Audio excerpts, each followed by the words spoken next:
Boys and girls, this is Benjamin Bakchoy. Welcome back to another F1 23 ranked online video. This week's races are Spain, Las Vegas, and Monaco. Not exactly my best races, but we managed to qualify P2 even though we lost force feedback in the one-shot qualifying, and because my dumbass didn't check the weather, we ended up doing qualifying on a very low downforce setup, and I'm sure these guys paid attention, so even if they didn't and they were just using the time trial setup, it still had more downforce than we did. So as you can see, we qualified P2, but we lose one position right away, and going into turn one, just cannot get any grip on the rear end of this car, and I haven't done any races in the wet whatsoever before this. As you can tell, we're not doing all that great, and we're starting this race off pretty poorly here, just getting understeer everywhere because our setup is not suited for this. And I think time trial setup is 45-37, I believe, and I went into qualifying with a 40-35 setup. So not only do we not have any experience in the rain, we have a setup that's not really suited for like full wet tires. So we dropped down to P5 almost instantly here, and not really feeling all that great. So I lost force feedback twice in qualifying at Spain. I don't know what it is. I don't know if it's track specific, but it only happens at Spain for some reason. Go into qualifying, no force feedback, and then having to do the qualifying session without force feedback. But somehow we still managed to qualify P2. I don't know how the hell that happened. Not that it really matters since we lost a whole bunch of positions on lap 1 anyway. So I'm about to start lap 2 now, and we are still good enough to sit in P5. There's one guy behind us that started on the inters, which was probably a smart move.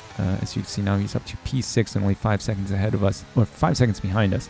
And as we start, or we come to the end of lap number 7 here, and we're about to start lap number 8, the rain is starting to die down a little bit. We have one guy jumping into the pits for inters, but we decided to continue on as it still looked like it was heavy rain at this point, and Boeing Ben in P6 was still losing time to us. So I decided to just stay on the wets for one more lap, and considering our setup and inexperience in the rain, we're only 2-3 seconds behind the guys in front of us. So once we got a few exploratory laps under our belt, we actually were able to find some decent pace, but just because we were our wings were so much lower, it was just really difficult to drive.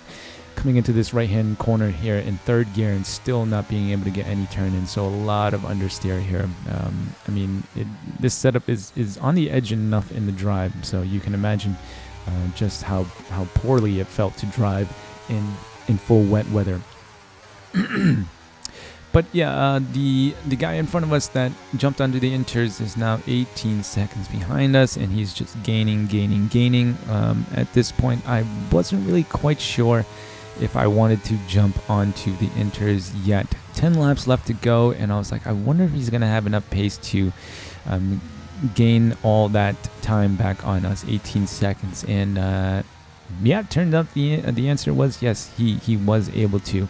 So we probably should have stopped right now to jump onto the inters, but I figured we're going to get track position here. We're going to be up in P2 once these two guys jump into the pits.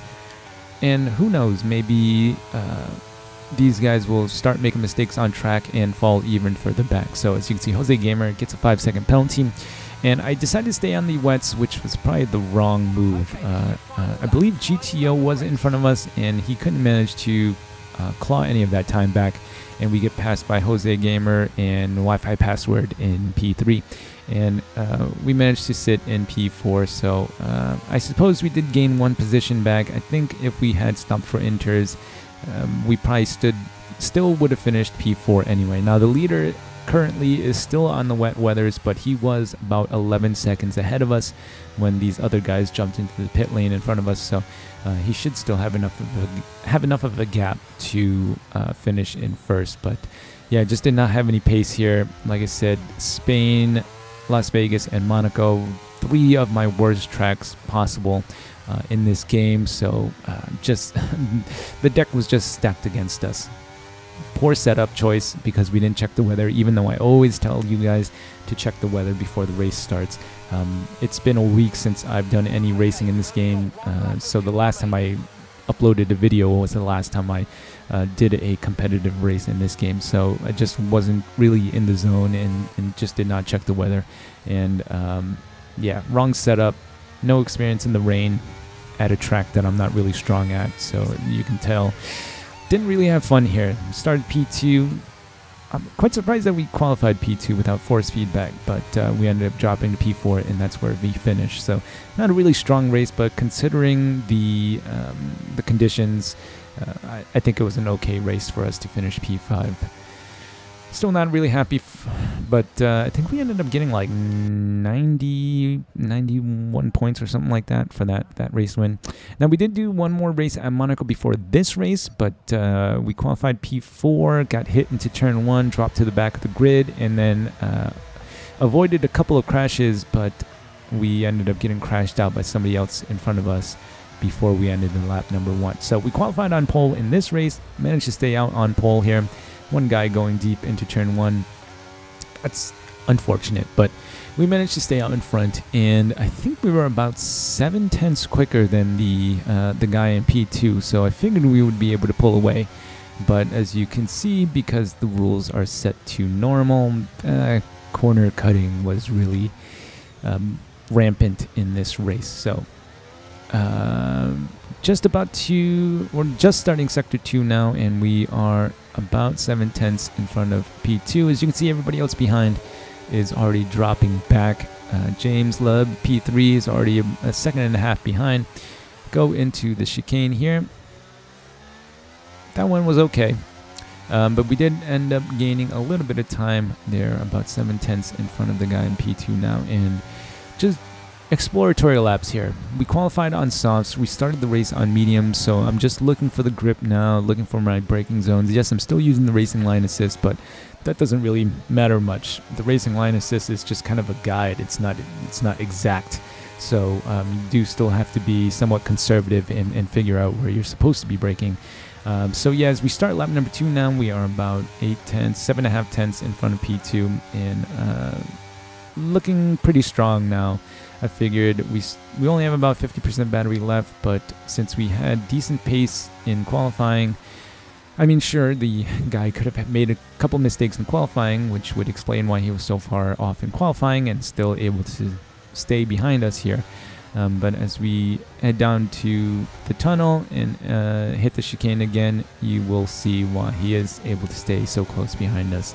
I don't really know why the rules are set to normal, corner cutting set to normal, especially in the ranked online races.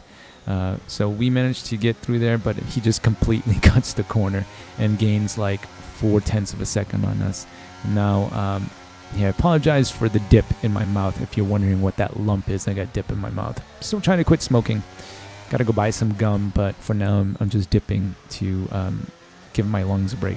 As we come around the last corner here, we are about 1 second in front, though I'm assuming the driver behind is using a lot of battery to stick with us, as we are using battery as well, so he must have been burning battery to get closer to us. Too far away to really see, but I'm not sure if he cut turn 1 there. And now we are on lap number 3. He's still within DRS. Not that it really matters at Monaco anyways. You all know if you've played this game, even with DRS at Monaco, it's really difficult to pass. You need to get a very, very good exit and hope to God that the driver in front makes a mistake and gets a terrible exit, because you never hit 8th gear going down the start-finish straight. So even with DRS and ERS, it'll be impossible to overtake. So we come down to the chicane in lap 4 now, and we are 1.6 ahead. So we did break DRS. And as we come into the swimming pool section here, he is gaining time, so I don't know, he must have cut the chicane once again. But as we come to the last few corners, the guy behind DNFs. Now, at this point, I wasn't paying attention to everybody else behind him.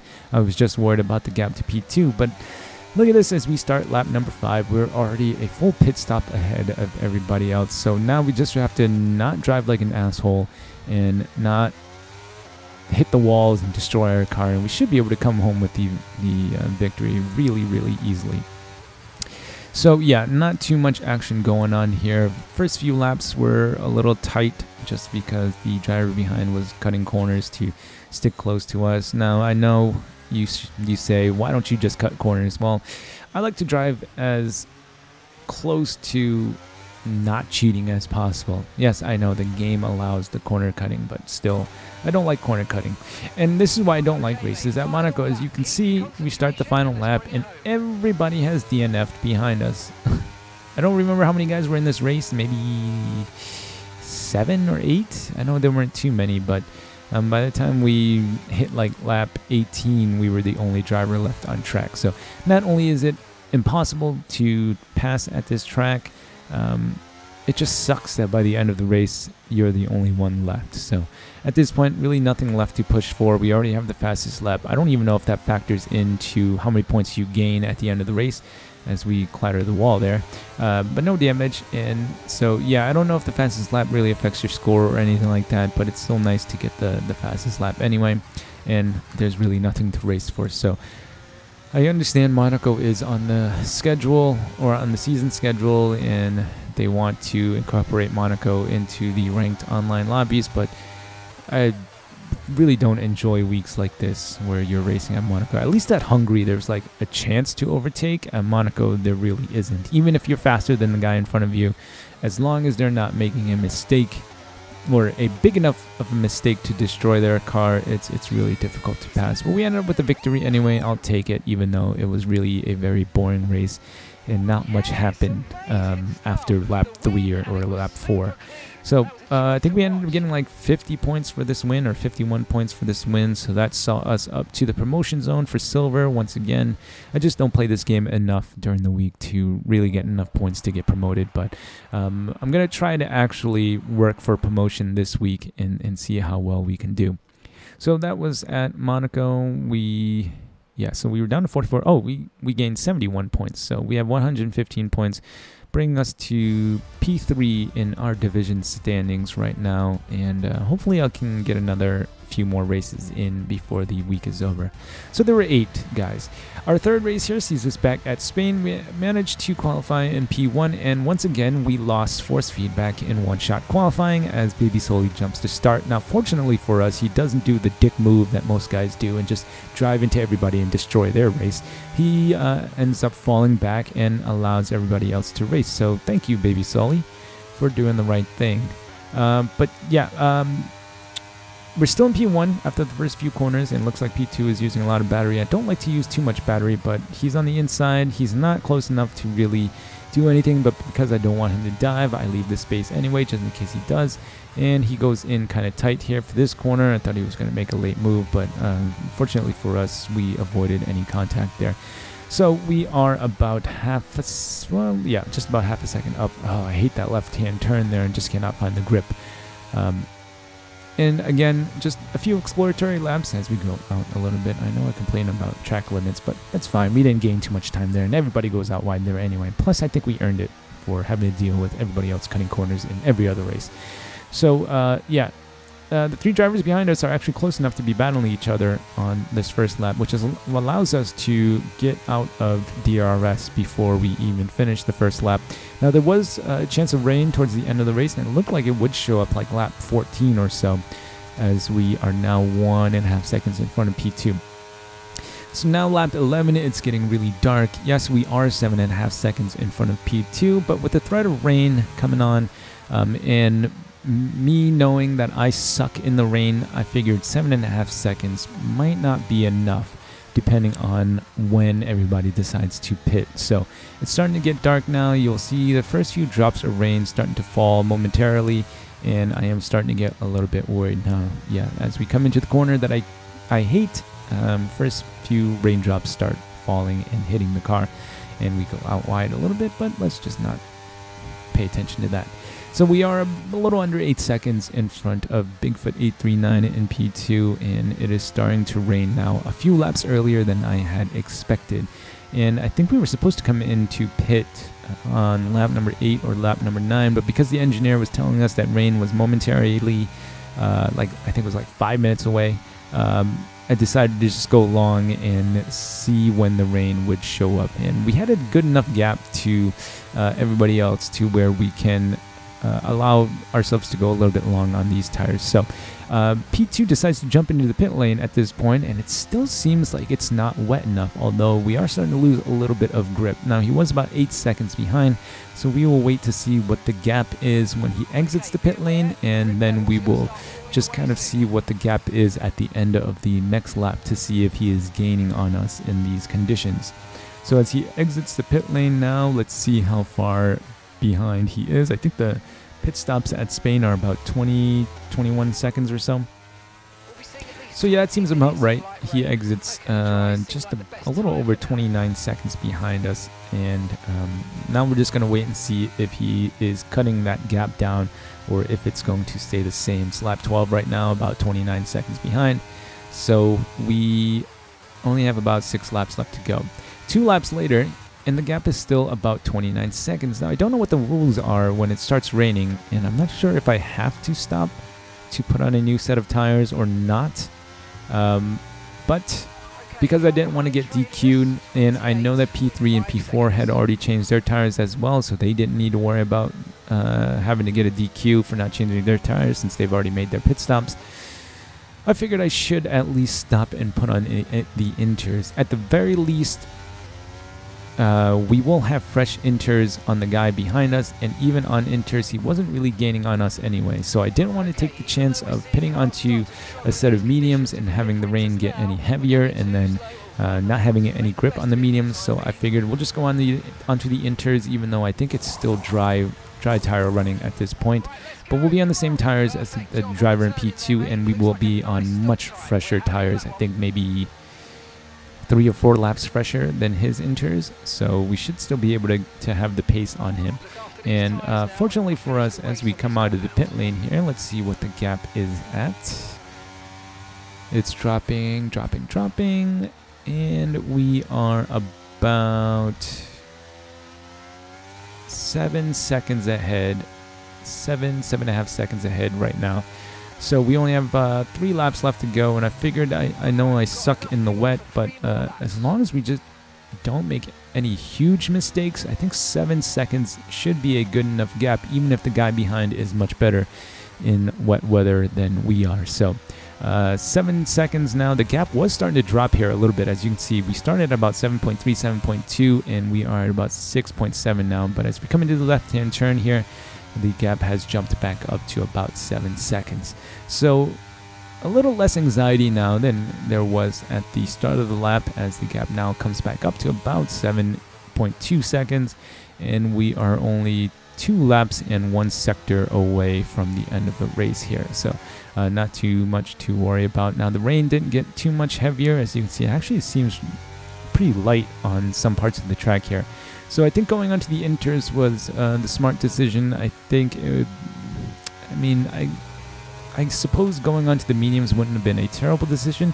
And as we come on that final corner now, the gap jumped back up to about 8.5 seconds, and 2 laps later now, the gap is 14 seconds. So I think it was a good decision to go onto the inters, but it looks like the dry tires were actually still somewhat quicker.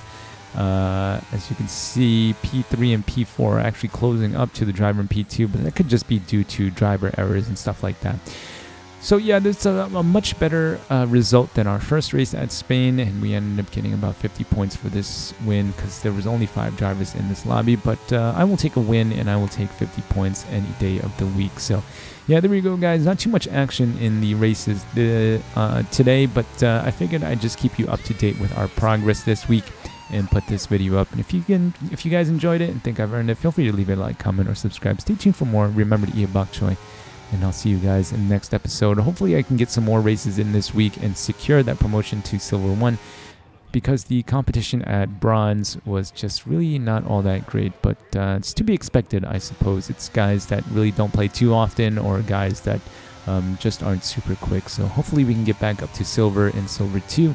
And even if we don't win races, it should make the competition a little bit more fun. So I'll see you guys.